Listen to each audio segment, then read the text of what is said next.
All for us. Do the pledge first. Pledge? Pledge. Pledges? Pledge first. Oh, yeah, right. I just call to order and I always do that. Sorry about that. I pledge allegiance to the flag of the United States of America and to the republic for which it stands, one nation, under God, indivisible, with liberty and justice for all. Thanks, Steve. I was just call to order, then pledge and roll call, so that always throws me off. So, Ann, you'd like to take roll Now for I'll us? take it. Augustinelli. Here. Robertson. Here. Klein. Here. Christine. Here. You good? Here. Fudge. Here. And McManus. Here. Thank you. Okay. First item on the agenda tonight is public comment. We do have a public comment at the beginning and at the end of the meeting. So at this point, if anybody has anything they'd like to come up and say for the first public comment, now would be the time to do so. Hello, Brandy Wazlowski. After getting the fact-finding sheet in the mail, I wanted to say something at the public comment before we get to my spot, if that's okay. After receiving your letter of report on fact-finding by this board and planning commission, I decided to dig as deep into the rules and codes that the fact-finding says my bed and breakfast is in violation of. I searched through all local, state, national, and even OSHA standards, codes, regulations, and definitions of a single-family dwelling, and read everything connected to the staircase and the codes and the rules. I also dug through the codes, definitions, and rules of a duplex in order to figure out any claims that my single-family dwelling has violated. After all of my research on this, I could not find one code, rule, or definition that agrees with the fact-finding statement that were made about my single-family dwelling and how it has become a duplex because it does not have a staircase.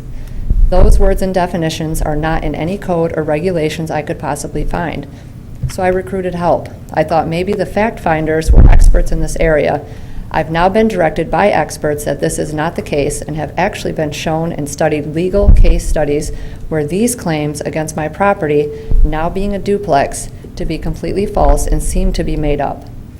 Just like the claim that we did not have any smoke detectors, the inspector missed a dual smoke carbon detector in our basement, and I immediately brought a picture down as evidence directly to the building and inspector, also as I came in to submit my application for the building permit to get the egress window. This committee should know that these statements of facts about my property are completely false. The only real piece of information that is true is that I did not consider in my stated plans that codes for egress and ingress call for a legal window as a fire escape in the basement, which I have fully shown this township and committee that I can do within days if approved.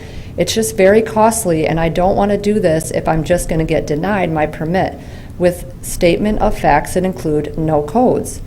Not even to mention that in the meantime, I can operate my bed and breakfast by all rules, standards, and regulations set forth by this township and committee by 1, sleeping in one of my upstairs rooms and only renting out 2 until the basement window gets put in. 2, I can sleep in my motorhome in the driveway and operate the bed and breakfast. I have completely reviewed your regulations and rules, and I've had experts in code do so as well, and we are completely up to code for our home and bed and breakfast. I do feel a little bit attacked, or maybe somewhere someone has decided they don't like me or wants to see me fail because of all the hurdles I'm being asked to jump over when I'm just trying to operate a small business, and really I want to help people learn health and wellness through the knowledge I have in cooking skills. These false statements have been made about me and my single-family dwelling, and I don't know really what else to do beyond this if I get denied, but I will have to seek legal help. So I just ask that you guys please hear me out and consider. Thank you. Thank you. Anybody else for public comment? Nobody else coming forward? We'll close that public comment and move on to review and approval of the agenda. And if you have any conflicts of interest, now would be the time to state those.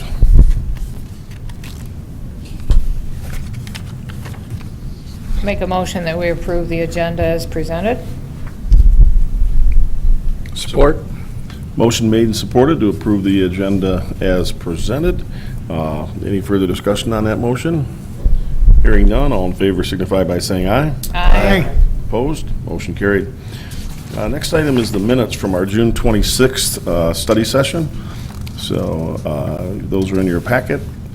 Does anybody have anything they'd like to have clarified, amend, change, or otherwise make adjustments to on that? Make a motion, we accept the minutes. I've got one clarification I wanted to suggest. Okay. Can we get a second for that first before we discuss? Sure. Second. Support. Okay, motion made and supported to adopt the minutes. Further discussion, John, what do you have? In item 3 in the minutes, it says that we had reviewed the June 12th regular meeting with the Township Board. Oh, that's right, that was the Township Board meeting. Okay, I thought that was a typo there, but it's not. I withdraw my discussion. So, yeah, we had a joint meeting. Yep, that's what it was. Forgotten about that. Yep. Okay. All right. Any other further discussion on that motion? Hearing none, all in favor signify by saying aye. Aye. Opposed, motion carried. Next item is correspondence. John, I didn't see anything on the... Nope, we have no correspondence. No correspondence. Let's move on to reports. Town Board, Molly, do you have anything from the Town Board? Well, the town board approved adopting the master plan, so we're all set on that. There's some discussion with Traverse Connect. We had it on the agenda to kind of move forward, working with Traverse Connect, but now there's going to be some more discussion on that. So what are the benefits to the township? If anybody has any input on that, give it to the board members. Okay. Thank you. Planning Commissioners, ZBA, Bob? No meeting, we got a meeting next week. Okay. Parks and Rec, Chris? No meeting. Okay. And John, Joint Planning. Also no meeting, and we have a meeting next week as well. Yeah, so, all right. Staff report, I see that in our packet. Anybody want to review that? Yeah, it's got a couple items. One, as mentioned, the the Township Board approved the master plan yesterday evening, so we are in the process of doing the requirements to do the final insertions of the resolutions into the document. It'll eventually be posted. We'll be notifying all the adjacent units of government of the new master plan. One of the things we want to do is provide hard copies for all the planning commissions. If you'd like, you could provide your copy that we had back from March. It really hasn't changed. We can modify it with the new cover and everything like that, with the new resolutions in there. It'll help us save, at least on some of the paper. The maps will be changed out, but you're welcome to do that. But we will be going through that process of finalization of that and get that all in conformance with the state law.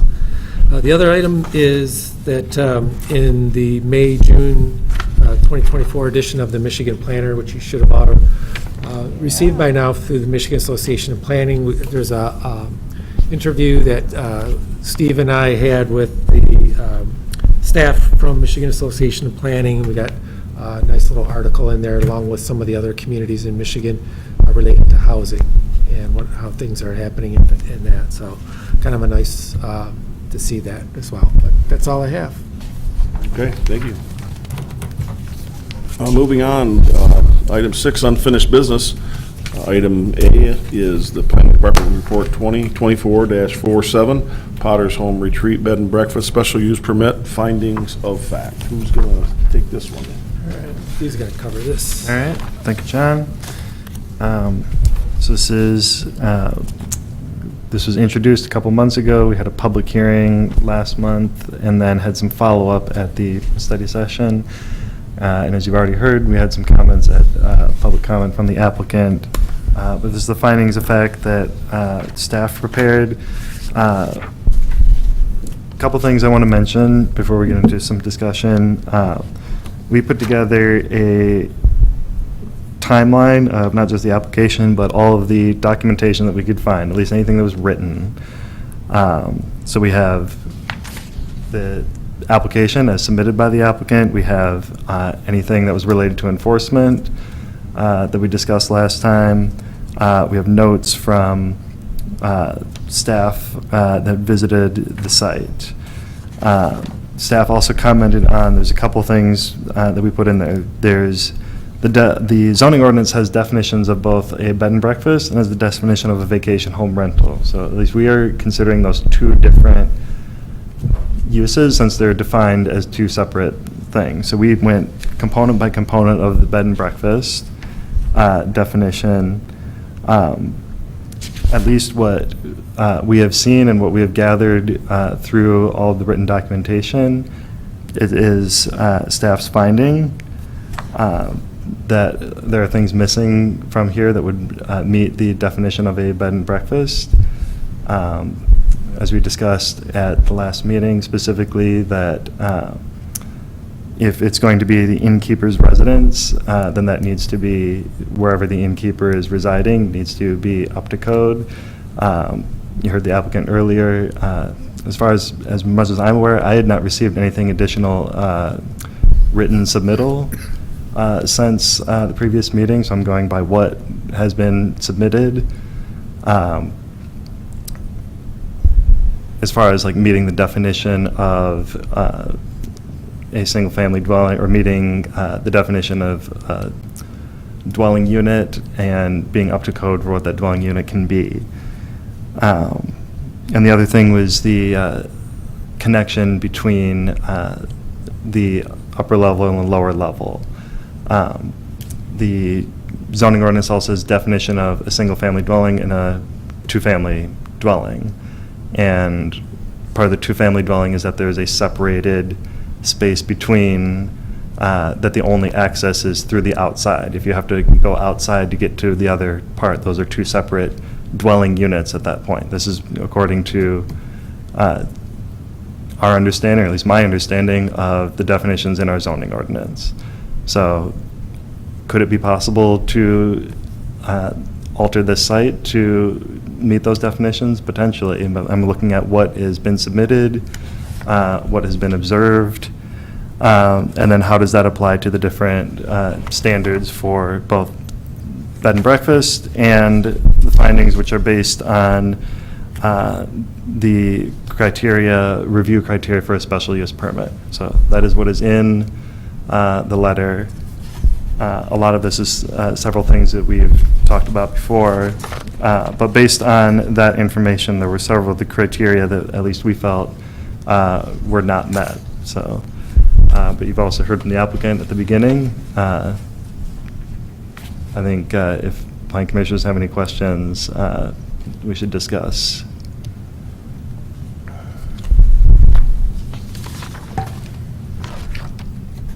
Okay. Looking at the findings, I see, well, I guess before I get going on that, I'll open it up to the commission. Does anybody have any questions for John and Steve?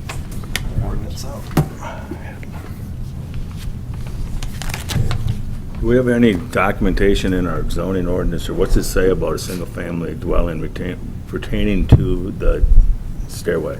Yeah, I was actually going to look at that definition specifically next here. So definition of dwelling single family is a dwelling unit designed for exclusive occupancy by a single family that is not attached to any other dwelling by any means and is surrounded by open area or yards. That is definition of a single family dwelling. Two-family dwelling or duplex is a building containing two single-family dwelling units totally separated from each other by an unpierced above-ground wall or floor and occupied exclusively by two families living independently of each other. So we're looking at that there would be two separate dwelling units totally separated from each other by an unpierced above-ground wall or floor. So in reference to the stairs in this case, would be a way to connect those, or sounds like they were at one point connected. But based on they are separated, totally separated from each other by an unpierced above-ground wall or floor, that these would be either two separate dwelling units, or that just the upper level and lower level are separated from each other if the lower level is ever made into a dwelling unit. those definitions are right out of the zoning ordinance.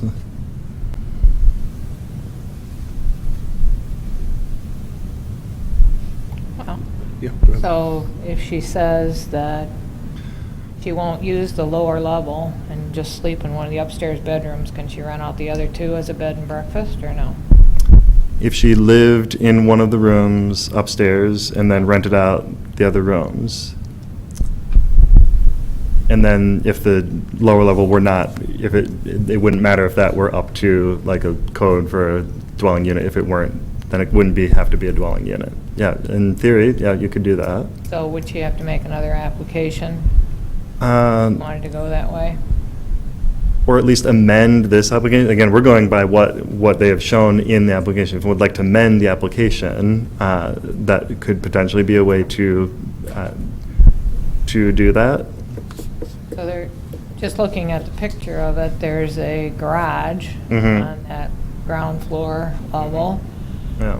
Do they park in the garage and go outside and go upstairs? Or is there a way to get from the garage upstairs? That's a good question.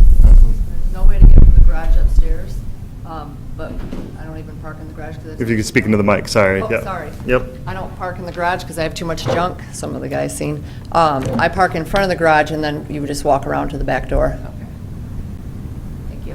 So I don't think the garage has anything to do with it. Like my garage is, I have to go outside to get to the house from the garage. I mean, I don't think that's relevant really to. Well, only because it's on that lower level, and if there was a stairs from the garage, it would be Oh. a stairs from the lower level. Otherwise, yeah.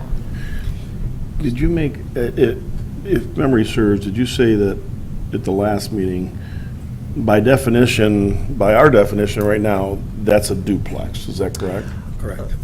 If the lower level were brought up to code of what a dwelling unit would have Okay. to be. Yeah. Yeah, if it met code and they were separated, those would be a duplex. Well, right now, it's not to code, but it is a duplex that's not up to code. Or it's a single family that's, the basement is just not attached to the upper level. Would, Yeah. would it be, one could have a single-family home arranged in the way that it is currently arranged. You could simply have a single-family home where I walk outside to go to another area of the home. Mhm. I think it becomes a duplex Mhm. when another separate family occupies, or there's another occupier of the unpierced, unconnected portion of the home, by definition. So it is a duplex when it is being used as a bed and breakfast, Mhm. and the second floor is occupied, Mhm. but it's not a duplex when no one, when it's only being used by a single family, correct? Correct. All right. Yeah. My point I was going to make was, right now, it's set up as a duplex. There's two totally separate living quarters. She said she lives in the basement. Appears to be set up, probably a kitchen and bathrooms, and it's two independent living units. And my question is a duplex allowed in that zoning district? That is not allowed in the ag zoning district. So there's a violation by definition. Or anything. I think it's only a violation Gotta when be you have a under the light. second family occupying, But there is. This is a right discussion now. among the commissioners. only when Well, it's, is, once she rents it out, if Once she's she- living in the basement and rents out the upstairs, which she's been doing, every time she does that, it's a duplex, Then it's and it's agreed. in violation of the zoning ordinance. agreed. Great.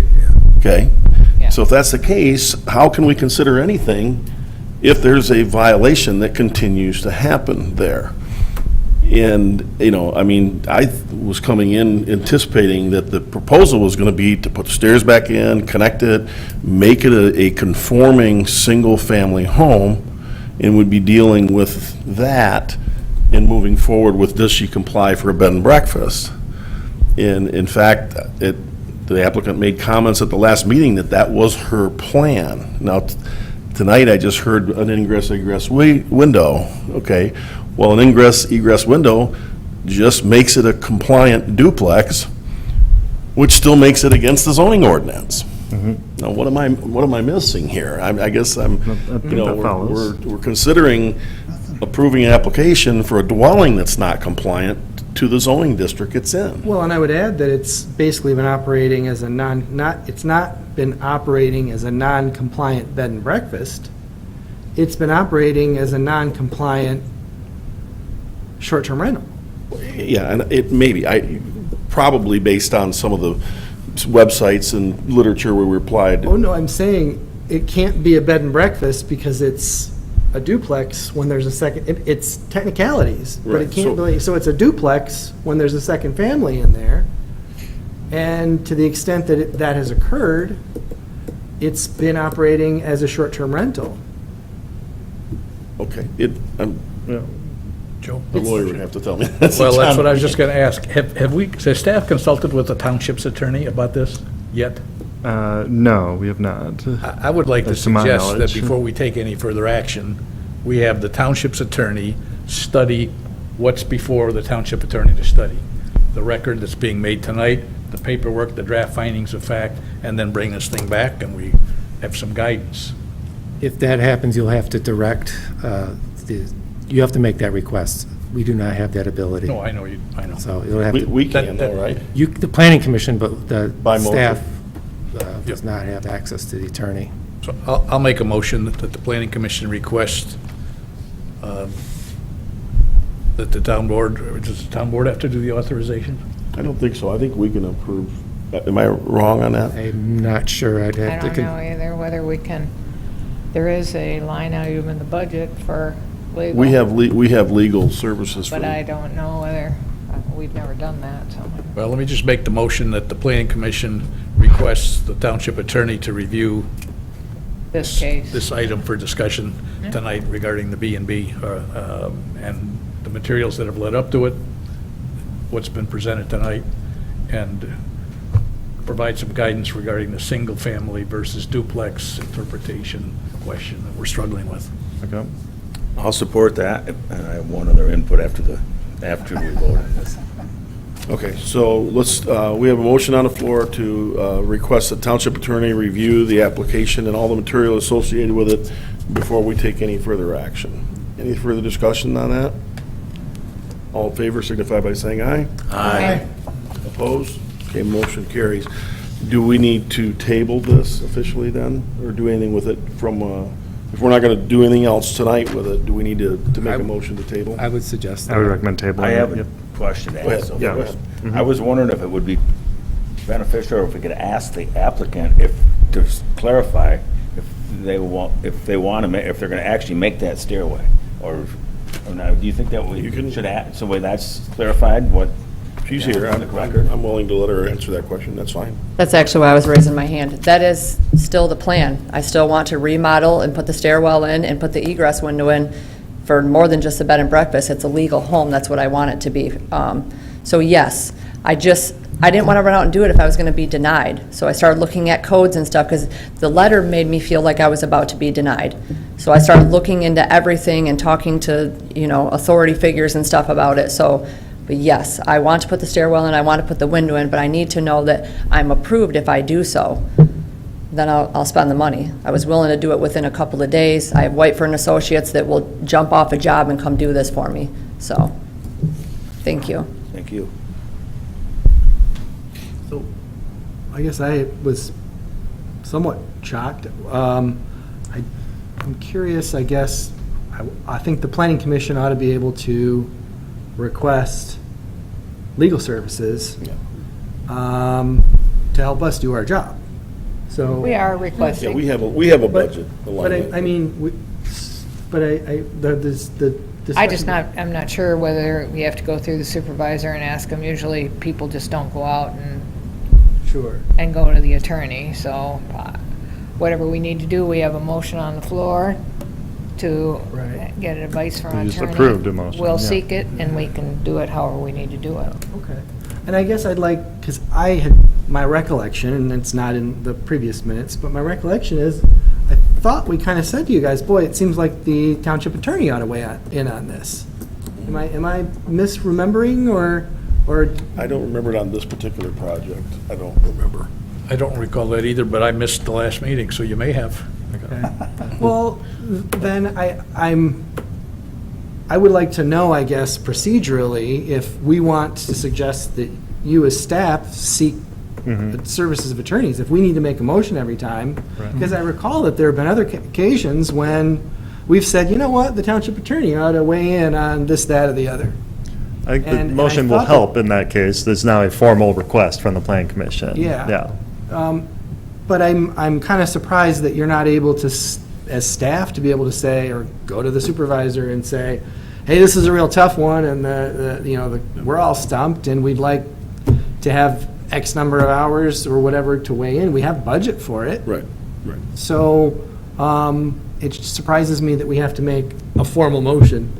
Well, I think we probably need to make a formal motion to do it, so that way we're instructing staff to do that. I think we have the authority to do that. I think we have the authority to request legal advice. I'd be, if I'm wrong, then the supervisor can let me know or whatever, but I think we do. But I think the motion we just took initiates that. The staff can't do it. John can't say, hey, I'm going to go send this to the lawyer and have him look at it. Right. Unless we instruct him to do that. I mean, again, I've been on here, I don't know how many years now, and I don't recall a single incidence of us ever making a motion to get the services of the township attorney to weigh in. It is pretty typical in my experience. Okay. Municipalities don't want to have every employee have their own individual sense that they can go call the attorney and spend taxpayer money on an attorney. It's almost always got to get cleared through the supervisor's office, in my old experience. Otherwise, it could get to be very expensive and Oh, sure, I don't disagree with start that. requesting legal help that maybe shouldn't be requested. Which I would object to in the case where staff would say, oh, you know what, they might ask for an attorney to weigh in, we'll go get that in advance. But anyway, I would like some clarification, I guess, on procedurally, how we can direct you to get legal services, because, I kind of thought that was, I don't know, and I can't recall specifically, nobody else can, so I'll drop it. We can ask for that clarification. I think Yeah, that would you be guys helpful can- for all of us, yeah. Yeah, If it's, just we just have haven't a done it a lot, procedure in place, you're right, yeah. back in the day, whether it was town board or planning commission, had a lawyer here at every meeting for years. Oh, yeah, there are I mean, many communities that have that. I'm Lawyer not, sat right down there in that seat, and we could just ask him questions during a meeting. Well, it hasn't happened in years, but I think there's no question that if we don't, we sure should have the ability to do it. So let's make the request been made. We'll send it up the ladder, and if somebody says, well, we can't do that, then we'll let the town board deal with it, but I think we should do it. and I'd like the feedback to know what the procedure is.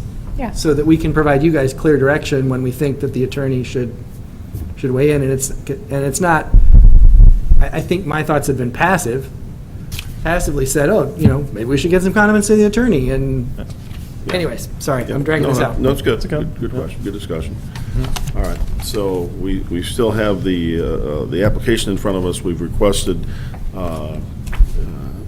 attorney to look at it. Have we made a motion to table yet? I'll make the motion that we table this until the township attorney's had an opportunity to weigh in and report. Support.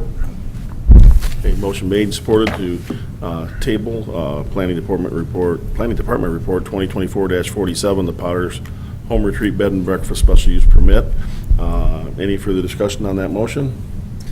Hearing none, all in favor signify by saying aye. Aye. Opposed? Motion carries. All right, moving on.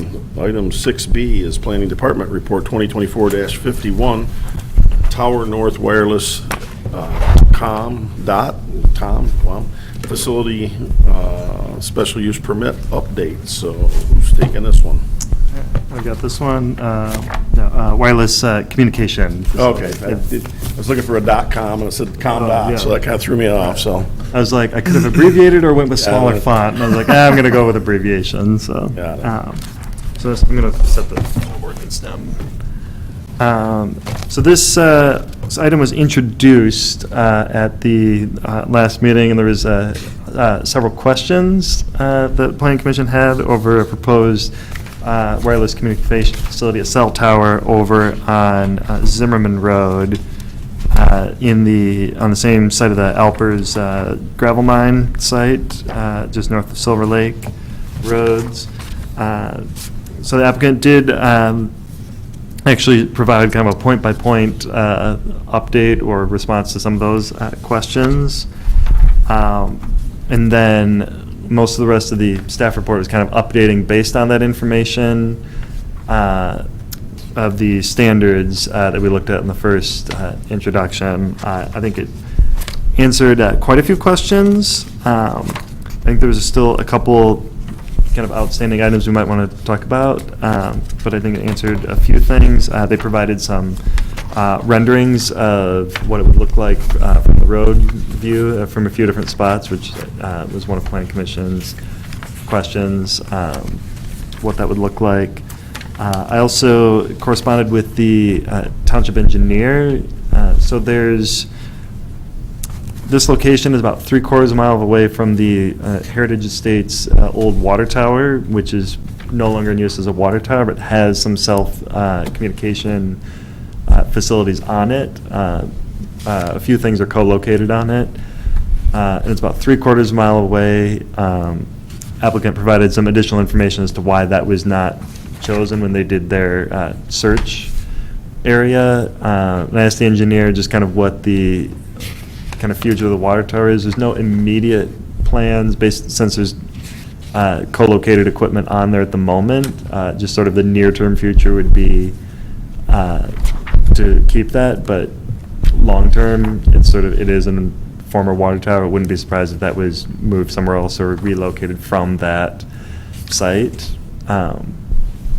And it's also quite a bit shorter than this proposed tower. And then Hartman, there's a cell tower at Hartman, and at the end of Day Drive that we looked, those are also about 3/4 of a mile away from each other. So it's about the same distance. I think the part of the ordinance I was looking at when I was seeing that, like, there's no specific separation distance. It more just says, like, limiting the total number of facilities, like in the purpose statement. But if there was no specific separation distance, I guess I don't think it would be an issue that it's 3/4 of a mile away from the water tower. And also, the applicant pointed out that if it were the water tower site, if that were ever to be replaced, that would have to be considered a new facility, and that's in R1, and that's not allowed in R1. So this is ag, where it's allowed. So there seem to be a few things pointing to, like, this might actually even be the better location to consider for this. But the water tower location it seems like that will be a non-issue in this case. But there's some additional information on that. So what's the Day Drive site? At the end of Day Drive, kind of behind the mall, there's a water tower. There's a cell tower back there. That's actually a township property. It's Yeah. on the old the old water tower site. They put a So cell- they're saying they cannot use that? No. So I was talking about two different things. So Day Drive and Hartman, there's two cell towers that are about 3/4 of a mile away from each other. Elsewhere in the township, they're like right here and down here, kind of at top and bottom. It's about the same distance as the proposed location of this one to Heritage Estates water towers over here. That water tower is no longer in use as a water tower, but has cell tower equipment on it. So it's being used as a cell tower.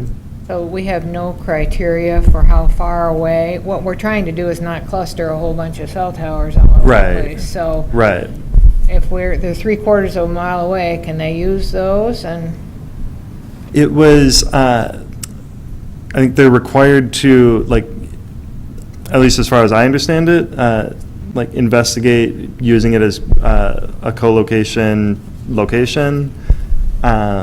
And in the purpose statement, to limit the total number and limit clustering of them. I don't think it went as far, at least as when I read it, as like there must be a minimum separation distance between towers. And bringing up the other example was just there happened to be two others in the township that are as close to each other as this one is to the nearest one. would they need to have a whole separate tower, or could they attach their apparatus to the tower that's existing? I think what we found in what the applicant submitted, and then when we looked at that, is that would technically be a new tower, and that location where the water tower is in R1, where an entirely new facility that would not be allowed in R1. I don't know when the cell tower equipment was attached to the water tower, possibly before, if it was before 2015, it was under the old ordinance, and I don't know if it had that same requirement in there. So that could just be legal non-conforming there And anyway. we're talking about the day drive No, I'm site, talking about not the, water tower. I'm talking about the water tower site right now. I'm Oh. also talking about the day drive Oh. site. It's 3/4 of a mile away. No, no. And I think he was just saying the day drive site's 3/4 of a mile away from a Hartman Road site. They're both much farther than that away from this site. Yeah, Okay. yeah. I was just trying to give an example of two others that are close to each other, Oh, in the sense that this one is going to be close to the water tower. So that part of it might just not be an issue Okay. then, yeah. Different Mhm. point. Sorry, that was probably wordier than I need to make it, but yeah. So, Steve, then to that end, with regard to the additional evidence, the applicant has demonstrated that no existing wireless facility meets the applicant's radio frequency engineering or height requirements. Yes or no? They responded to that in their letter. I didn't read all the details of their. Oh, okay, yeah. They commented a couple things comments on why either a new, or why a 50-foot or more extension of the existing water tower or other facility at that location would not be feasible. So one of them was, it's being shorter, it would be a shorter area for cell coverage, that the site is R1, that I just mentioned. Is there capacity available on the water tower or any other? I'm just not. Yeah. I'm not sure if these questions have been answered. Okay, yeah, I believe. That's what I'm. Are you with the applicant? Yes, okay, perfect. We could invite the One thing applicant that's up real here if you important like. to understand is the water tower is not active right now, and it will not most likely stay there. As a water tower. As a water tower. There Yeah. are plans ultimately to relocate it elsewhere in the township. Yeah. Right, but that's not what your report says. What page are you looking at specifically? Page 5 of 9. Okay, additional 5 of evidence, 9. And all it says is, as stated above, the response letter provides additional information on why the water tower in Heritage Estates is not feasible. I guess I'm just, it also seems like what you're saying is the owner of the water tower doesn't think it's feasible either because they don't want to allow it because they're probably going to tear that water tower down. And they wouldn't be able to build a new one because it's not in the right zoning district, so. Right, and they wouldn't be able to build, yeah, exactly. So, Yeah. that would probably. I think the answers are all yes, I'm just not seeing it, it's like, Well, I think what you're reading there, those were that was part of the comments that were made initially, correct? Yeah, I kind There's the of, additional comments Yeah. that were on page 3 of 9, which talks about the proximity, on 3 of 9, if you look under item 2, and it's referencing the height of the tower shorter, related to the water tower in Heritage Estates, I see. and the challenges with it. yeah. So that's the supplemental information I that see we've that. Okay, I received see since that June now. 12th. Yeah, Yeah. that's a lot of report. Yeah. Sorry, this is a long one, so. I think you brought it up the last time, you showed it was more than 3/4 of a mile anyway, I believe, from the water tower to this site, I believe. It's about 3/4 of a mile, yeah. The two issues that I remember from the first introduction on this, I think John brought up, is the whole part of the ordinance. This is, it can't be within so many feet of a dwelling, and that hasn't changed, has it? That's still an outstanding question, so, and I noted that, as like, yeah, we still need to Okay. determine So we if still that can don't be know. moved. And it seems like it's close, like, it could potentially be moved a short distance away and then be far enough away. So I have a question on that part. The underlined area right here, is that actually read out of our zoning ordinance? Must be setback distance equal to the overall height of the... Yes, that's Okay, so quoted. when Yep. you read that, I mentioned before, it's the owner's house is not, it's not pertaining to that. It's the owner he's chose to have that tower next to his house. This is somebody else's house, because it says it cannot be within the overall height from the lot line of, so it couldn't even be on that lot. It couldn't even be on that parcel if you What counted page are you that. looking at, Joe? Yeah. It's 3 of 9. 3 of 9, the underlying Or part. Part 3. Prem 3 down So that, there. if you think that's pertaining to the owner's house, Right. this tower can't even be on that parcel. I see what you're saying. Must also be set back a distance equal to their overall height from the lot line of any lot that contains a residential use. I think that's a Well, good that's point. I think, I don't know if the tower would be separated into its own parcel or just as a leased area, if that would be defined as a lot or could be defined as a lot, if it had access. It's a really good question, though. Well, that's what I Yeah. was getting at, that if Yeah. an owner comes in here and wants to put a tower Yeah. in the center of his house, Mhm. that's what he wants to do. Why Right. are we gonna stop him? Well, I'd have a problem with that, because owners change. Owners change. Owners come and But he's go. selling a house that has a tower in it. Well, I mean, but the project in front of us, No. is somebody could sell that house, and the new person has nothing whatsoever to gain or benefit at all by the tower that's within striking distance of the house if it falls. but the owner, my old people that built my house put the windmill right tight to it, and that was 150 years ago, and I'm still living there, and I haven't, You didn't have these kind of safety ordinances that you got now. You sort of assumed all This liabilities. owner wants that. I don't care. Yeah, I don't know if He's not gonna own it forever. our zoning ordinance would allow them to waive that. But it don't say Potential anything about the liability, house. yeah. It says about the lot line. That's true, and you're right, it also says lot It line. don't say anything about the house. I agree, Joe. I mean, I agree with you, John, that the intent Yeah. is that the tower can't fall over and destroy the house. But I agree with you, Joe, that the language, It's not for that it's not for that house. No. Do we need to make a motion for Let's a put the lawyer? tower over the house, it'll fall, won't hurt anybody. Do we need to make a motion for a legal interpretation? I mean, you Before could we get to also that read it point, that yeah. says it can't be within 150 feet of the lot line of a lot that contains the residential use. This lot contains the residential Right, use. so we're gonna have to So move it it. would have to be 155 feet from the lot line, even if the house is on the lot it's being built on. But that's tricky. It doesn't because- say it has to be a neighboring lot, it just says a lot with a residential use. Mm-hmm. I think the bigger concern is, for me, is, okay, I wanted to see the elevations and the photographs and so on, and the comparisons, which I saw, I got those, thank you, but where are we at on this distance thing? I mean, it's definitely within 155 feet of the lot line. Right. Okay. We- The question is, do those lots contain residential uses, and does it apply to Right. this existing house on that lot? Yeah, that's still an outstanding question. I think we got a lot of information back. It didn't see any change in proposed location, so that remains an outstanding question. I don't understand what's an outstanding question. They're proposing to put a tower about 137 feet away from a house. What question is there? Not just the house, lot line also. I know, but I mean, we're talking about as if there's a question of whether, what. I mean, a question There's a to house the there. applicant of how did you arrive at the location and how do you respond to this requirement of the zoning ordinance? All right, you can ask the Yeah, applicant that's what I meant in why, terms of but like, yeah, they had a response letter. They did not respond to that item. It looks to me like that's the Yeah. dagger in this application. They've got to move the tower, or move the house, or do something. Well, they But gotta I don't move the see how we- property line. That's the I don't see how we can problem. House is far approve enough away. against the language in this ordinance. That says it's clear, and a report from staff says we don't have any discretion. Mm-hmm. We can't decide to be, oh, let's play nice in the sandbox, we'll let this happen.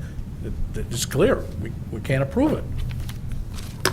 Yeah, I think we. I guess I something don't agree changes. with that, because it's talking about the vacant lot and all, about the residential use on the neighboring lot. The neighboring lot cannot have any residence on it. No, the vacant's another clause. That's got nothing to do with whether there's a lot with a residential use.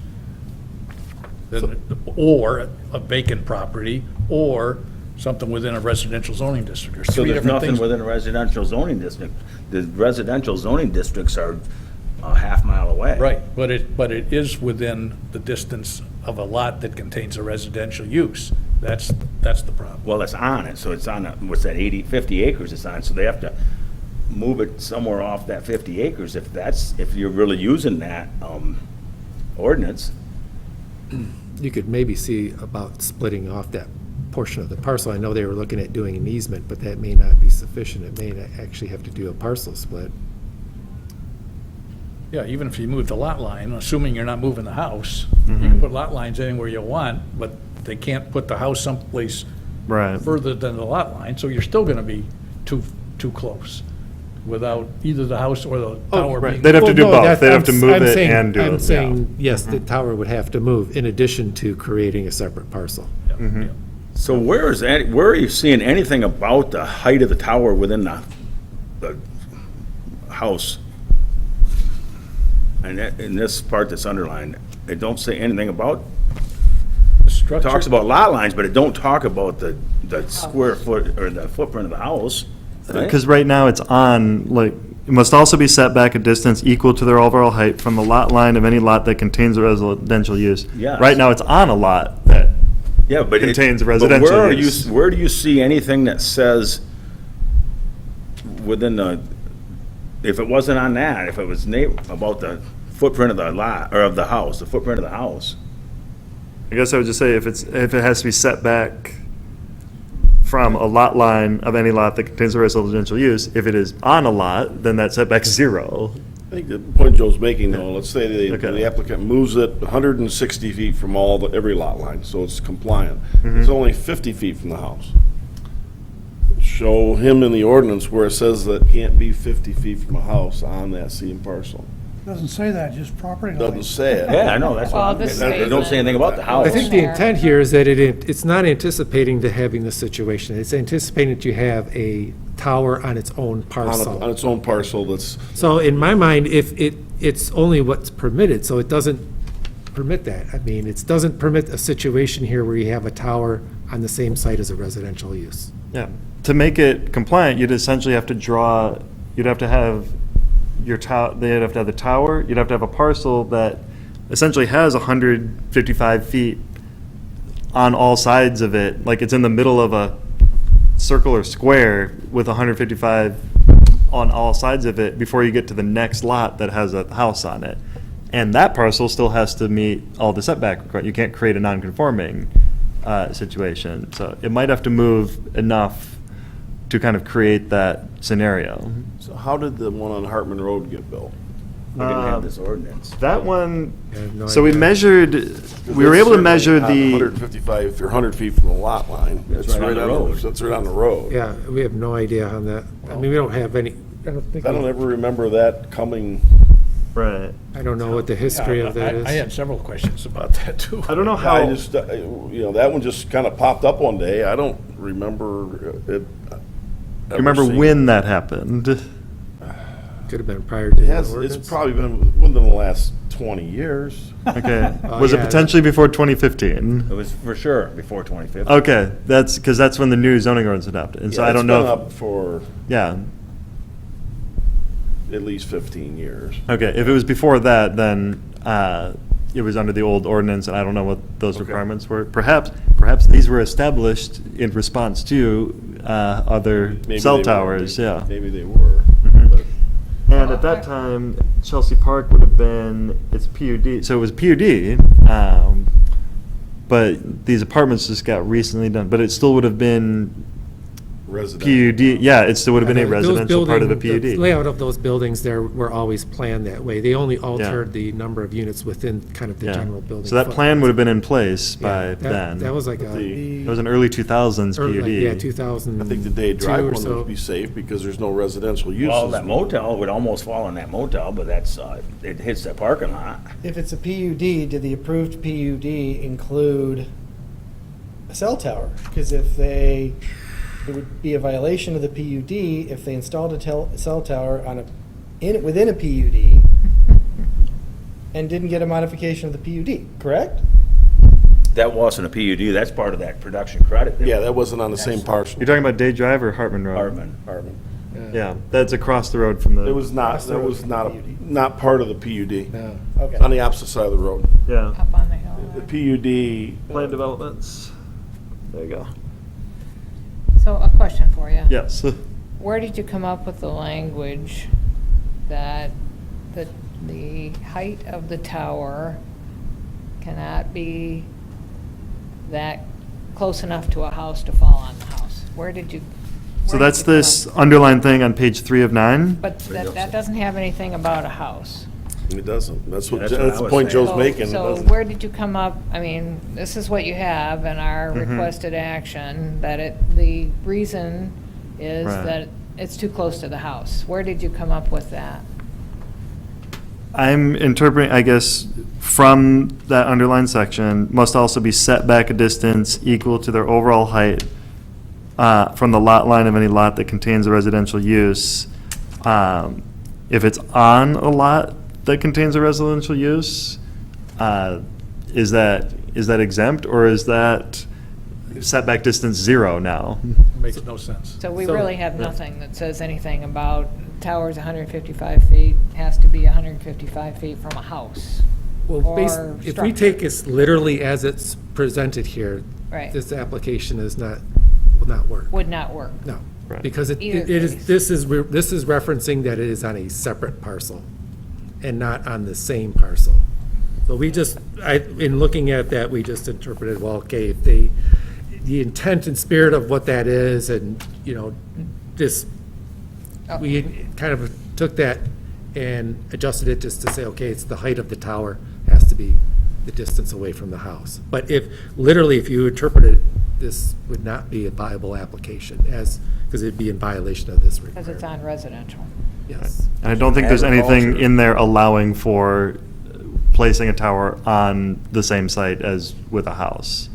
So in this case, they proposed it as leased area, if they have to make it an actual parcel and then make it conform to this. I don't know. I that- think I don't know if you theory. need to have a separate parcel. If somebody had a piece of ag property, Okay. and there, let's say there was no house on it, Mm-hmm. and they wanted to put a cell tower in, it's allowed, right?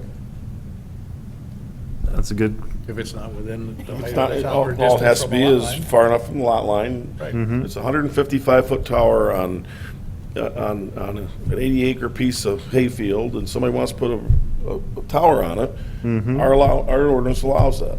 okay.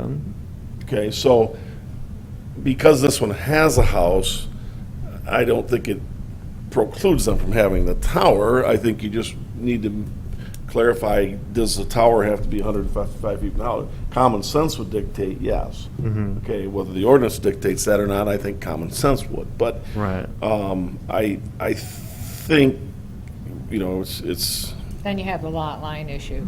a lot line issue Then more than it is. How does this apply? But there's, I don't know if Molly made the comment or John did, you never know what's gonna happen in the future. Okay, 10 years from now, if that same piece of ag property gets sold and in rezoned or a PUD, and now there's a bunch of houses there, You can build a house, though. you can't build a tower within 155 feet of a house, but it doesn't say you can't build a house Right, within that's what I was 155 feet of a tower. So the day after you build the tower, you can put the house underneath it. I mean, I'm not trying to, If you so I'm cho- not if trying you to so muddy the water chose. any more than it's already Yeah. muddied, but what would stop, so, okay, let's go to Hartman Road. You got a tower that's sitting there. I think those apartments across the street would get hit if that thing fell over. It's that close. Well, nobody stopped them from building the apartments across the street. I don't want it to fall over and test it, but did anybody measure that, the distance from the base of that tower? Yes. How close is that? 180. I wouldn't stand there, but it's close. How tall are the towers? You didn't tell us that. That was harder to actually Well, it's kind of, determine. we don't really know. We don't have no Well, records. that may not be relevant then, then you're never. It's close. Right. The first place is 200 feet away, who cares if the tower is? Right, that's Well, why I asked. we tried to 186 do the feet. best we could based on the information How that tall we is that had. tower at The question Hartman? was asked. That we trying don't, to figure we don't it out. have, at least, We don't have any records of we it. couldn't find the records of the heights of So them. we don't know how it was, we got there. And if they were before 2015, I don't know specifically if Based they have on them. what we yeah. know, that was our best guesstimate. Yeah. So is the tower, if that's a 200-foot tower, It's gonna hit. it would land on that apartment building. I don't know if it does or not. Maybe it's 100-foot tower. I have no idea. I can't look at something. They're all different But heights. unless somebody can show us that these things, and I don't know what we do about it if they can, but unless somebody can show us those things got constructed after this ordinance took effect, it's all irrelevant. Right. they'd all be They legal, did non-conforming. Before 2015, we got to live with the 2015 ordinance. And I agree with you. Live with it or Okay, amend it. look, let's say we approve a tower today, we're getting hung up on this house that's already on the piece. And I think, again, I agree with you. The tower needs to be 156 feet away from that house, I think, before we would approve it, I think. But that's just my opinion. But what happens if, in the future, it changes around that tower to where it doesn't, it's not that, there's nothing in our ordinance that prevents you from building a house within the falling distance of a tower. Well, then Our just hope you ordinance got a good says you roof. can't build a tower within falling distance of the house. I'm not trying to, Right. be, Benny Hill here and start the music playing as we go around in circles. But my point is that, really what happens in the future, to your point you just made, exactly making my point. This thing on Hartman Road happened later. If, let's say that tower's 200 feet. We don't know. We don't know how tall it is. Right. It could fall on an apartment building. And nothing Chairman, we could can do I about it. suggest we get back to today's subject and who cares what happened on Hartman Road? Well, That's- it- we We it- can't change it. It's over We with. can't change what happened on Harmon Road, but we're getting hung up on this one. I think the ordinance says lot line. And it's not more than 155 feet from the lot line, so I think that issue alone. We agree. They need to adjust their application before we would approve it, I think. We agree. You don't think, Joe, that this is not written for the owner's house? That's, I mean, if you look at that, if you think of it in that aspect, it's nothing to do with the owner over here, Frank Bear. This has not anything to do with his house, it's other houses. You're protecting other people's house, but not his own. If you think of it that way, it's all fine. I think the only issue with the application is the distance from the lot line, Okay. based on our ordinance. I agree it should be that distance from the house, but our ordinance doesn't say that specifically. I think the intent here was to never experience having a tower on the same site as a residential use. If you were to provide this as a separate parcel, it would have the distance of that tower to the edge of that parcel, and it would be a separate parcel dedicated for that tower. That would allow residential to be developed around it, but there would still be, the fall area still would be on that one parcel. That's what, in my mind, when I read this, it never anticipates that somebody's putting a cell tower in their backyard. That happens quite, but there's one over in Long Lake Township. I'm thinking, speaking to this language here, I don't think the way this is written is that these would be on their own separate parcel, not on a easement or leased portion of that residential property. That's what we're running up against. So as it sits, no, it does not fit our If you ordinance. take it literally as yes. Unless you were to create it as, if you could take a look at that parcel, the parent parcel there, and see if it could afford a lot split. Well, the applicant can come back and. Right, that's what, yes, Do and, another but that's what this would then be, something. as a separate parcel, would have that distance that would have to Are you be. the applicant? Yeah. Okay.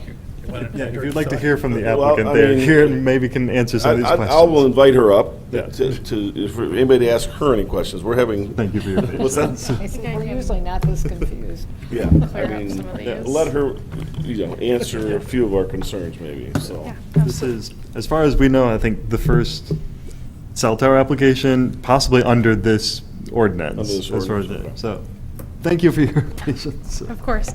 Hi, everyone. My name is Mackenzie Shagafox. I work for Kimley Horn in the Detroit office. Jamie Matthews is my partner in the Chicago office, who you guys have been communicating with.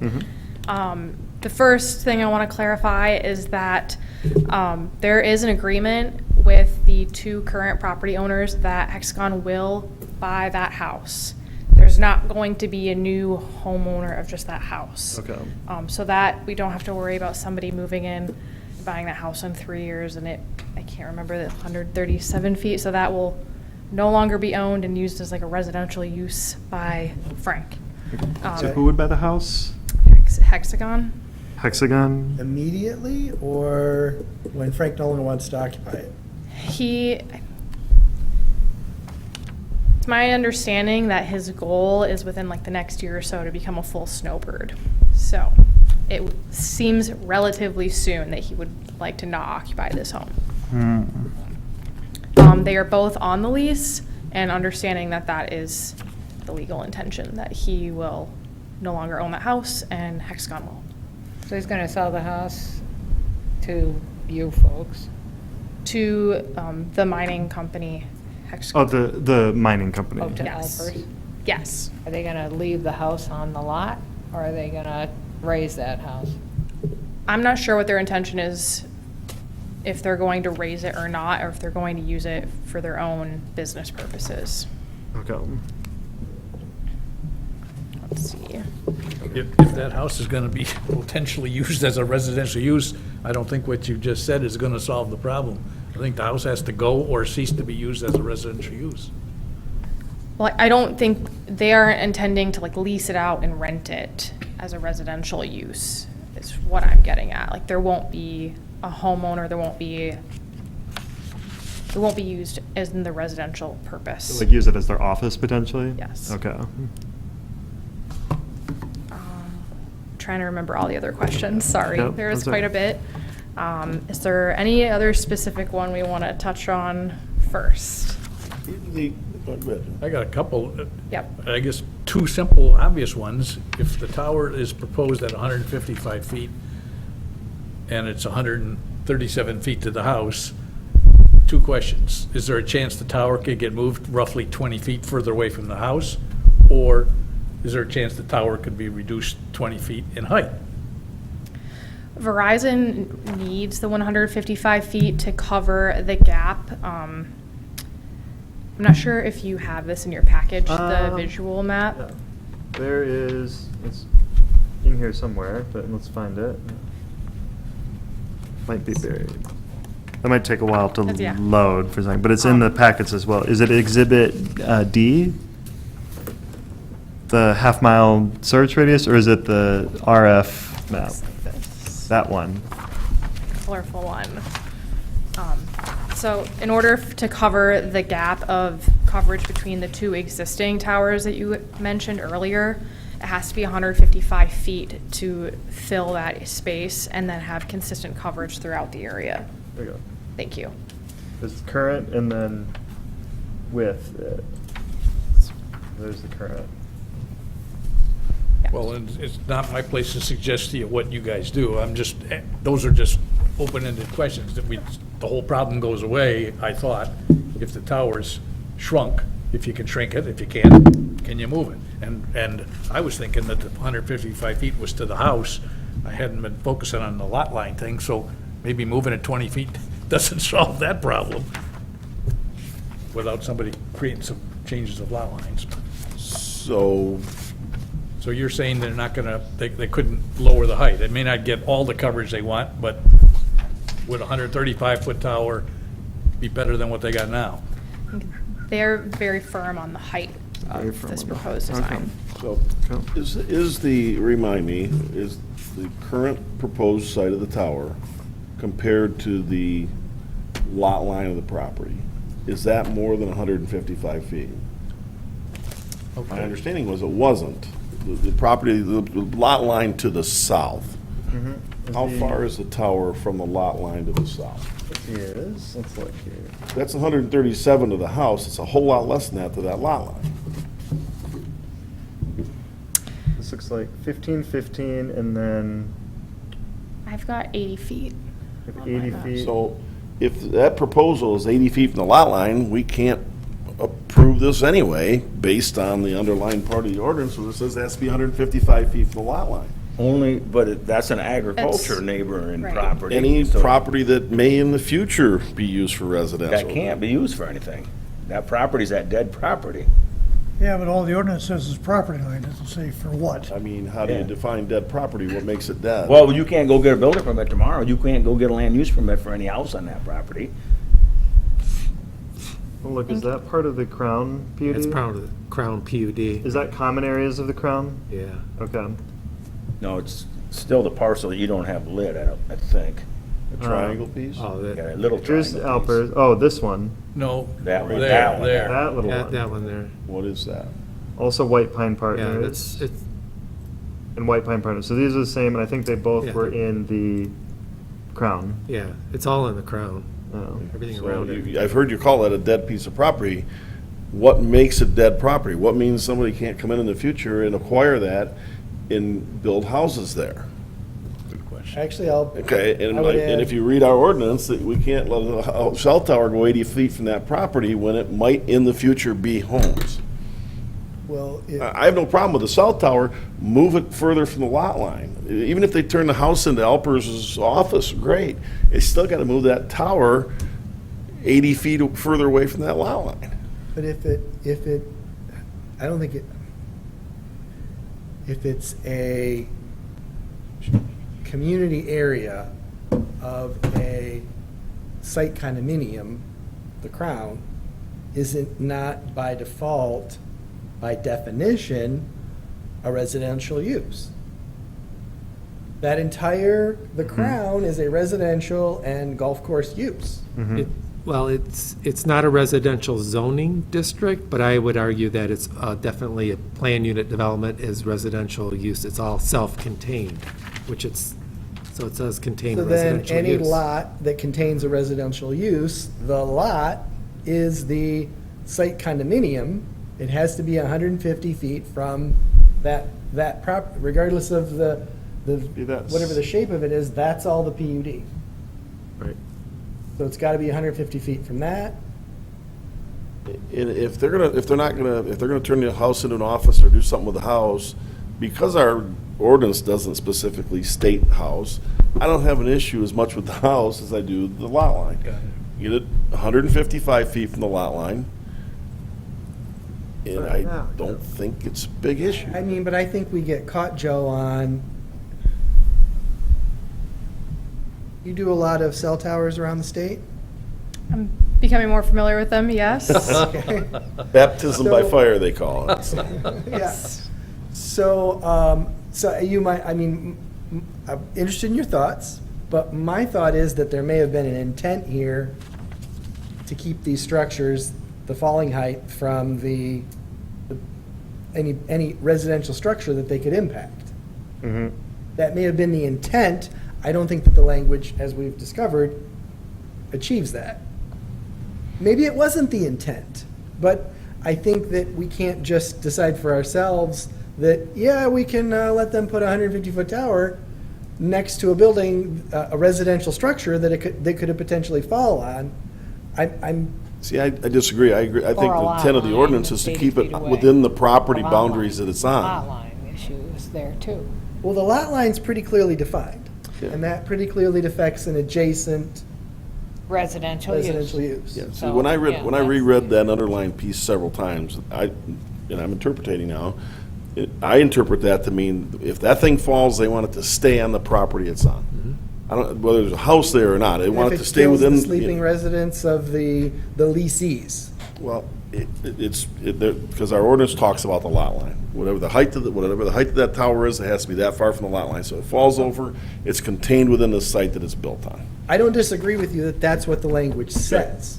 And that's why, that's the only point I have issue with where it's located right now. Because it would, if it fell to the south, it would fall off the property. fall on the adjacent crown. It property. would fall on the crown. We all agree that it can't fall on the crown. Right. And I agree that the language of the ordinance says, by our interpretation, that it's okay for it to fall on the on-site home. Well, we don't have that, and we may not have that issue if it does not comply with the ordinance, we all agree, is the lot line. So I have, as for some of the minimum setback requirements, is that for ground-mounted wireless communication facilities shall meet the minimum setback requirements for the zoning district and be set back at least 30 feet from the front, 20 from either side, and 35 from the back of the outside edges of the equipment enclosure to each property line. That is for the agricultural, not residential zoned. And then the tower shall be set back not less than the distance equal to the height of the tower for any property containing a residential use or within a residential zoning. So it's my understanding there's not residential use on the property to the south. You say, your To the west, interpretation is there's yeah, not? to the south.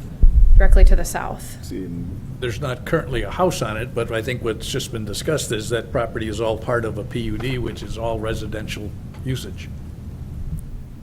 Isn't that Okay. what? Yeah. You guys were just concluding. Well, is that little corner residential or commercial? Hardware store's right there, and that's part of the same PUD, so if you're talking residential, that might be a commercial corner.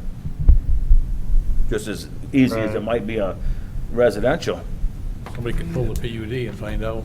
What's the lot line It's- there? There's a lot line around Gilroy's on that map. It's still part of the same PUD, right? Yep.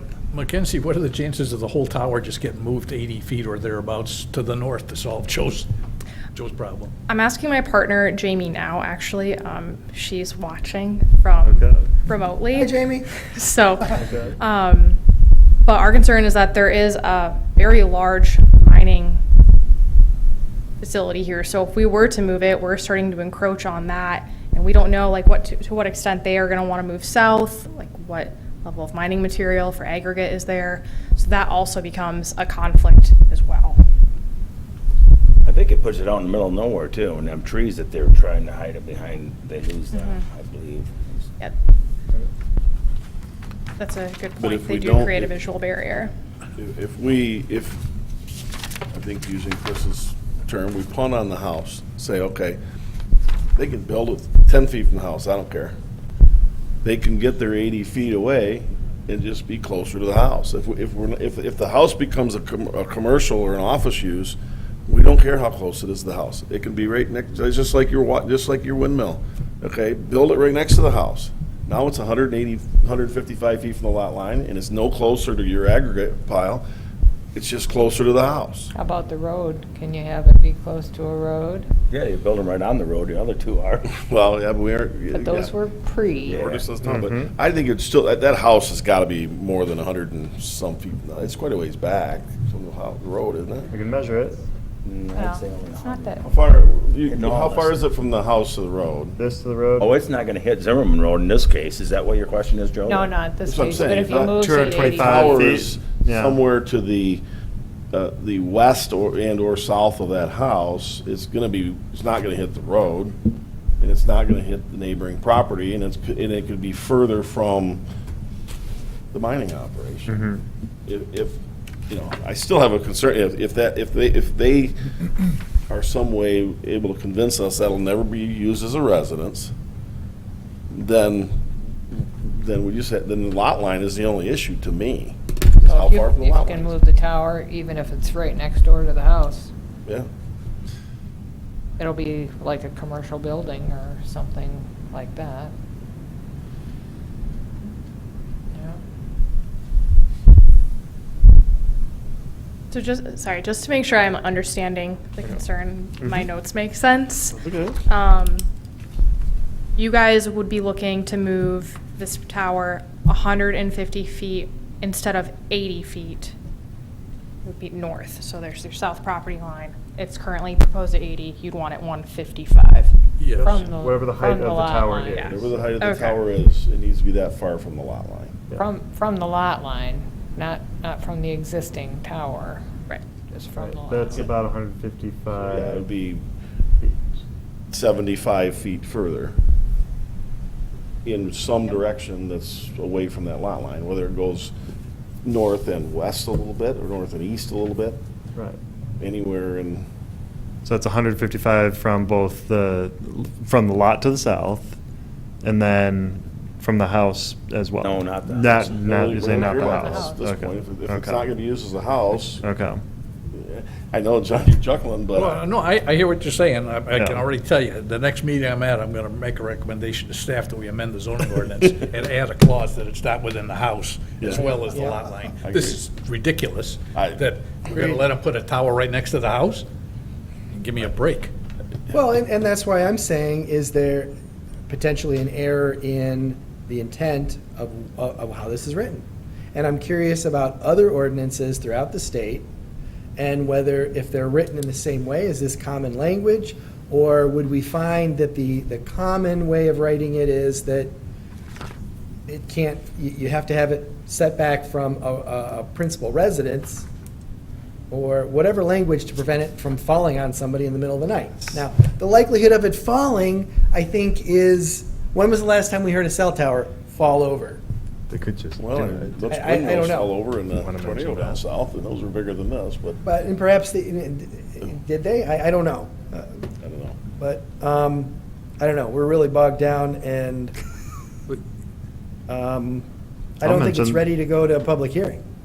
I'll mention the other thing that actually looking at this section. By the way, this is, I think, the longest in all of Article 7 of everybody's supplemental standards. This is the longest for any one specific use. So I think there was some intent with the number of requirements in this one. But setbacks have is this number 3, and there's an A, B, and C. The one that was underlined was part of letter B.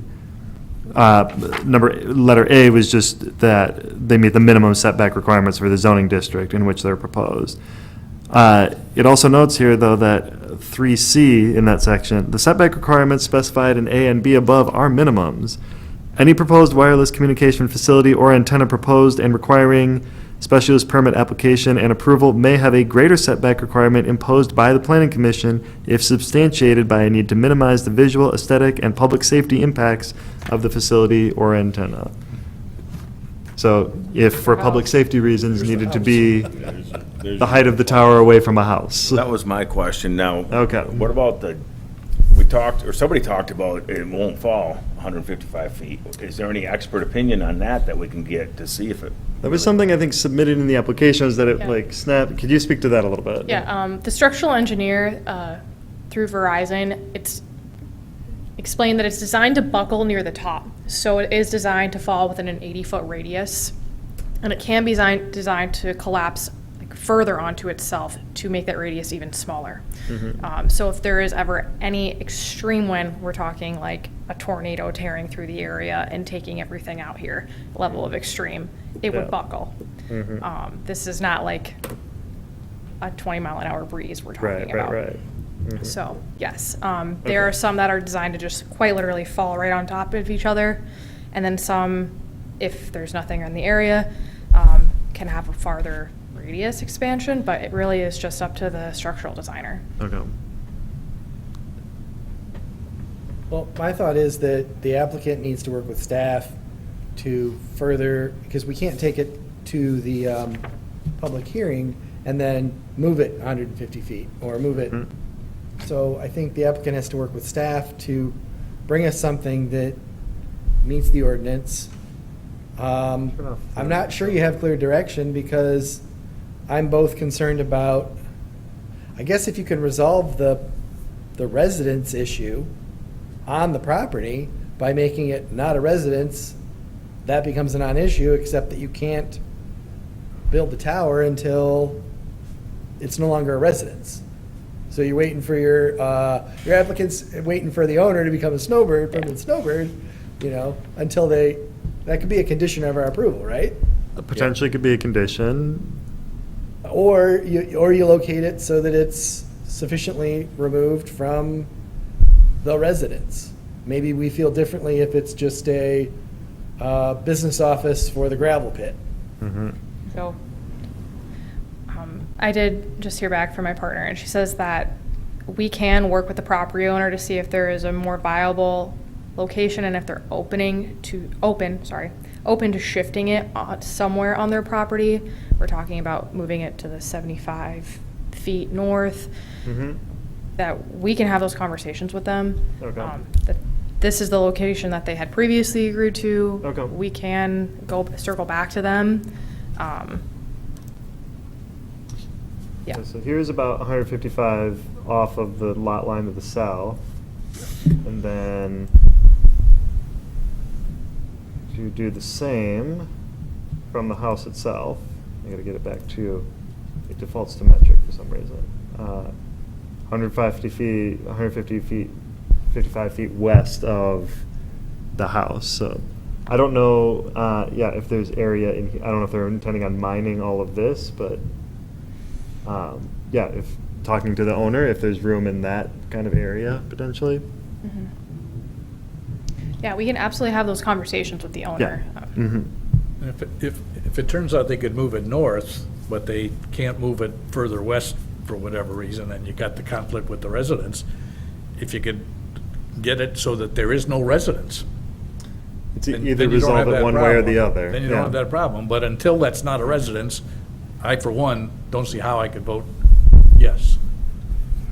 Joe? Joe, Yeah, I'm sorry, go ahead.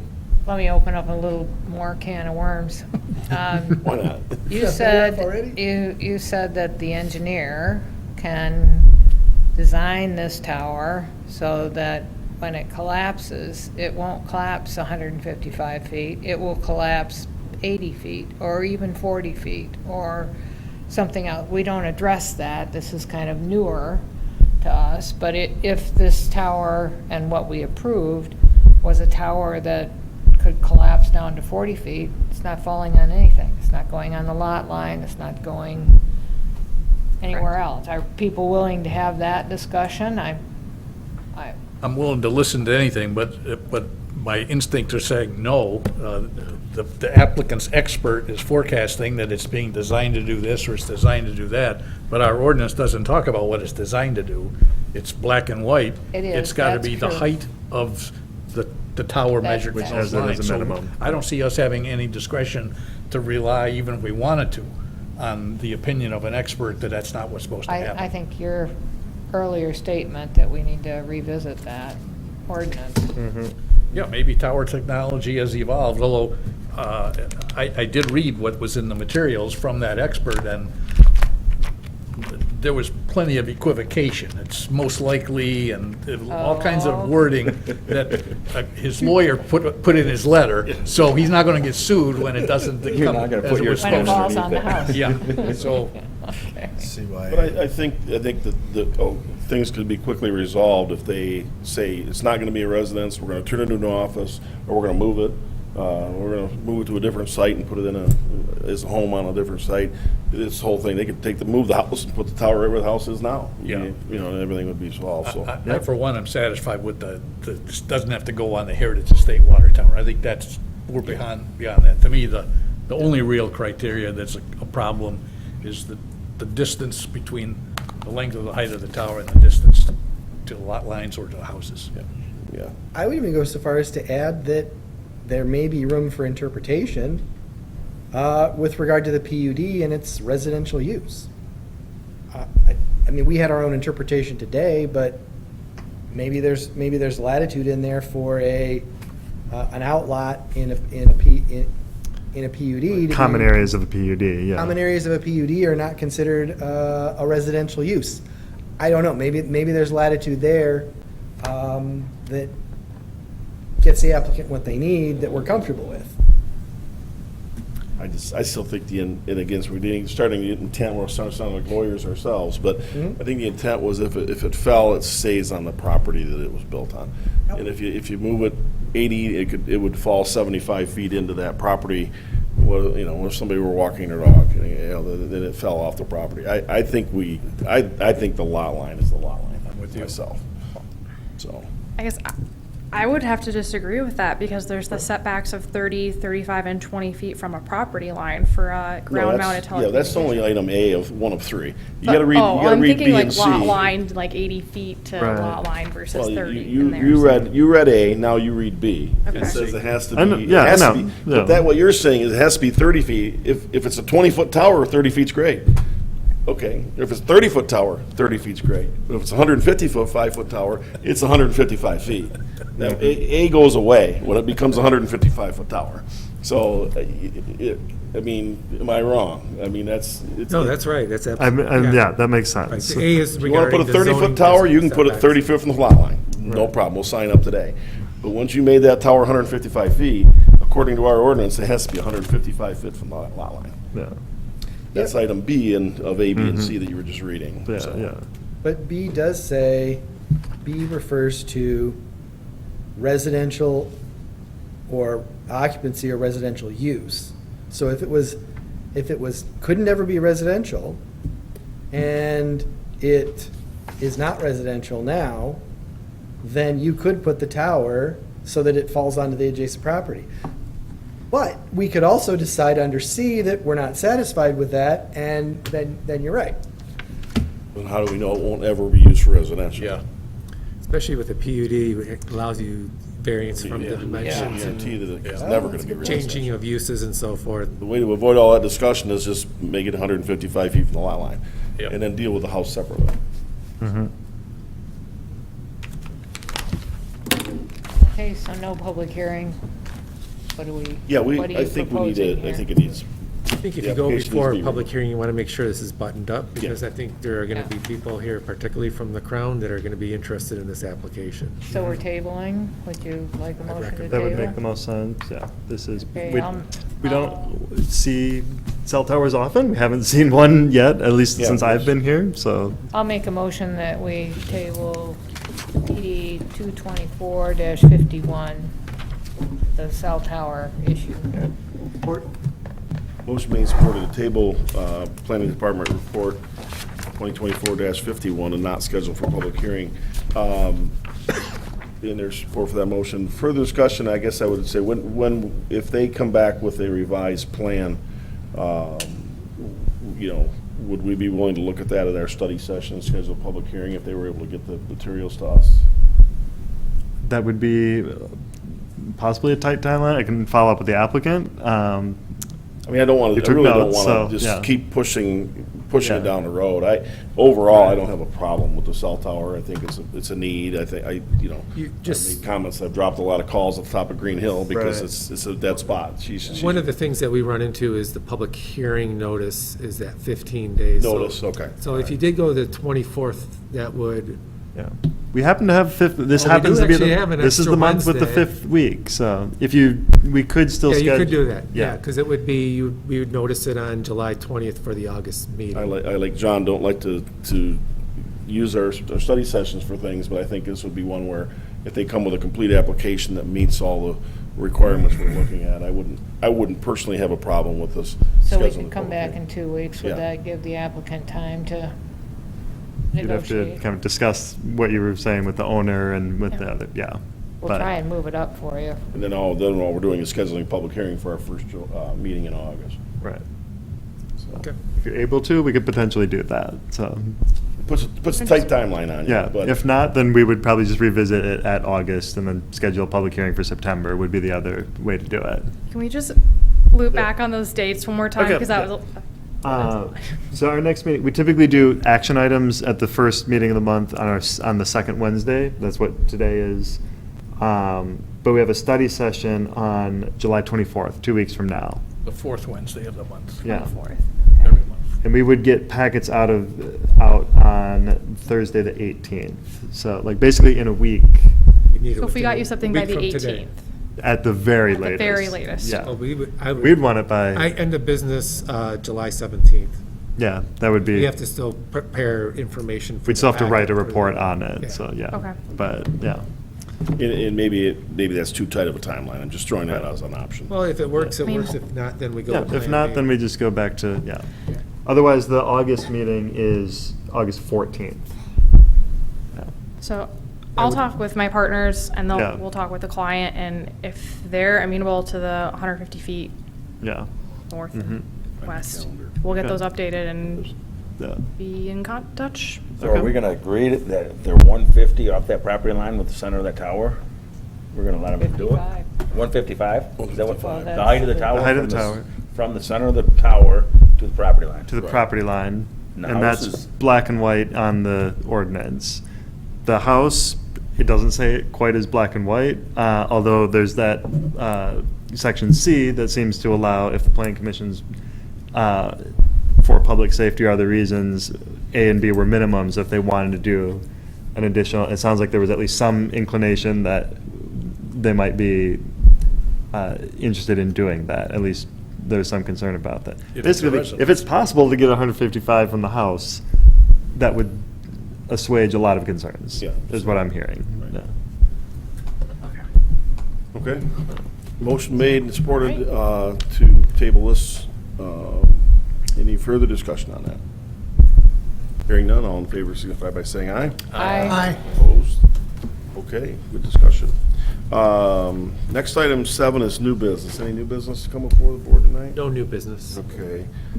Public comment. So here's our second and final public comment. So if anybody from the public would like to come up and talk, I think our only public's getting ready to leave, so we have to come back up and talk again. So we'll close public comment. Thank you for your. Other business, I just had a couple things that you made mention, they were turning dirt over there at the Beta Housing Commission project on the housing portion.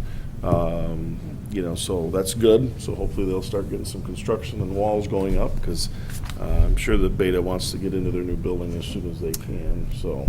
Yeah, I think that the supervisor wants that in front of, I think he's going to probably ask the township board to see if that, at what point is it sufficient to say that the housing has started so that Beta can get their certificate of occupancy. And since the town board approved the plan unit development with those conditions, I think that's something they're going to have that discussion. I thought the conditions were start of construction. Start of housing construction, yes. Well, they've started construction.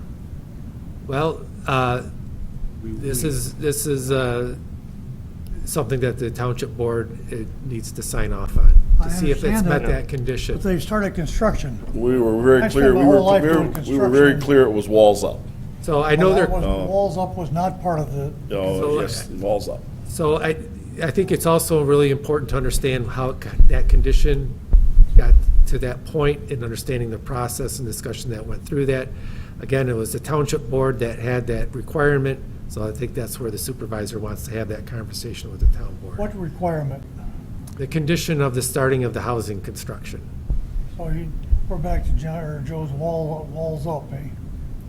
We were, The township board was going to make that determination. They're the ones that issued that condition as part of that. that was what we as a board. Our recommendation Yes, our was that we recommendation. saw some vertical walls. That's the way I remember it. Walls up. What the board approved, what we discussed last night, was start of construction, we'll see, the board will make the final decision. Yeah. That's the way that it was. Based on the language of the condition as it was written in the approval. Yeah. Yeah. And also Beta, I believe, had some requirements as well as part of. That's true. It's not strictly the housing construction. There's other elements to that condition. For instance, they have to complete those other elements. The transfer station that is on there is supposed to be done and being completed. And all those other items, the open space improvements on the transit phase all have to be completed prior to occupancy requests can be made. So there's a little bit more nuance to it than that. So I think that's, again, Township Board was the one that approved the PUD, so it's kind of really, that's where it's at. Okay. So at least they've turned dirt, so that's a good start. I see that the old dental laboratory site, they're moving dirt there. Has there been an application by that lumber company to move in there? They have a grading permit, so they've received a grading permit to do grading and clearing the site and so forth. That's all that they've received at this time. We are in contact. They're with grading the- today. They're moving Yes. dirt today. Yep, they received it, I think they received a permit yesterday. Okay. So they're allowed to do that, but they have not received site plan approval yet. So we're just grading, but no official application then? Correct. Okay. But we anticipate we've received Yeah. some information to date, so we'll get. But that's, will be a use by right anyway. We probably won't. Right, come- that will be, yeah, the planning department will review that. Yeah, we won't see that. I just, okay. Just so you know, one of the issues there is probably that access off of Hammond is probably one of our concerns on that too. I know that they've had some indication from the road commission that they might be able to have access off there. When we look at it, that's one of our concerns, and we've Yeah. alerted them to that. Okay. All right. Anything else, anybody on that? I'm going to be absent for the study session on the 24th, so you may want to just make sure everybody's going to be here and you got a quorum. I should be here. Yeah.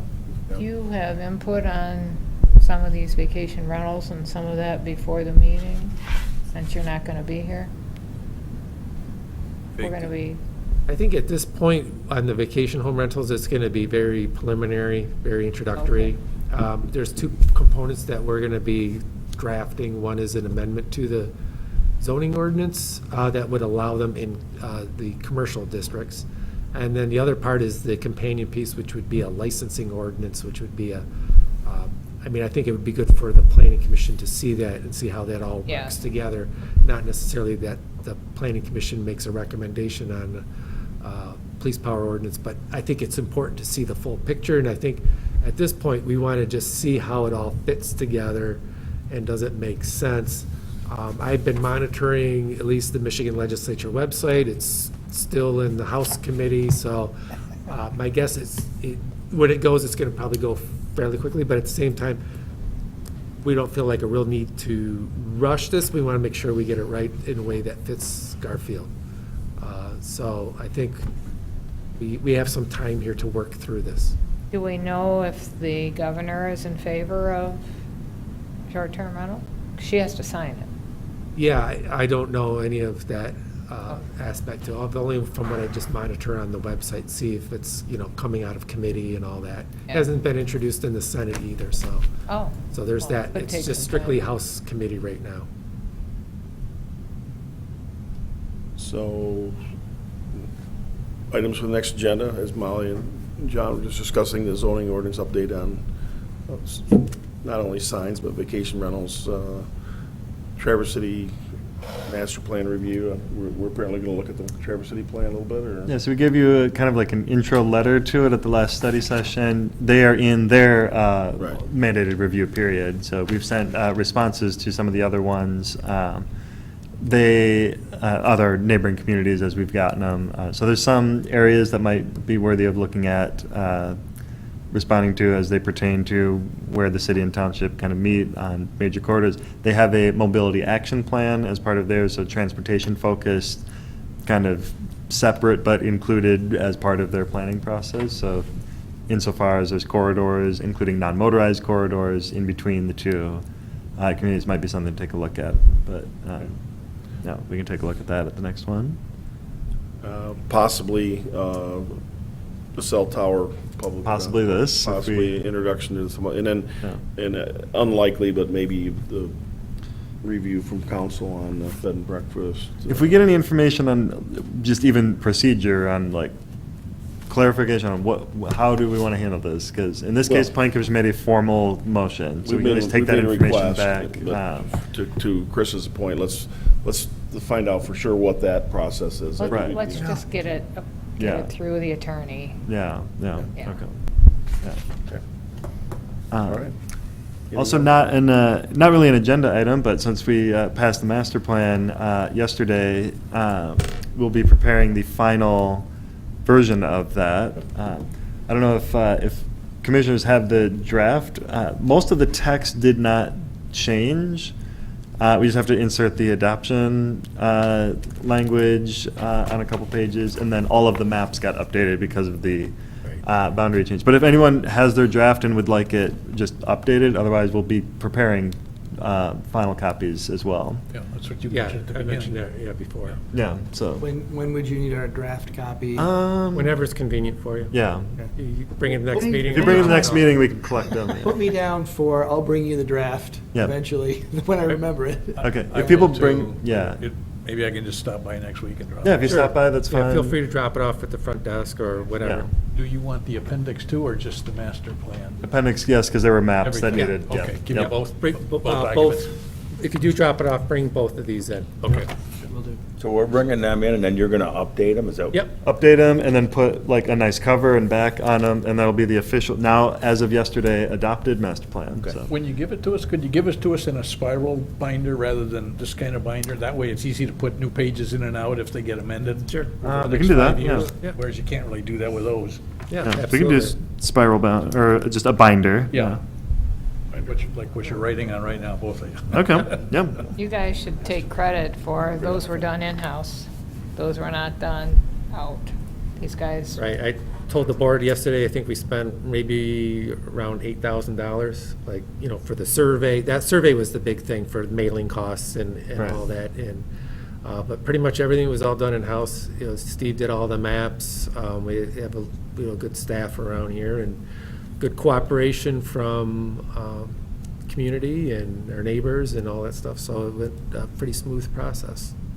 And I'll commend the planning commission as well. I think it actually was a good kind of process too. We stretched it out over a couple years, but we were able to chunk along using the study sessions we had kind of built in already to discuss topics, and it allowed us to like really refine every single part of it as we were kind of doing the building blocks to build it together. I think it's a real good base plan to use for the next couple of years as it guides what we're doing. So thank you, Planning Commission, for guiding us through that process.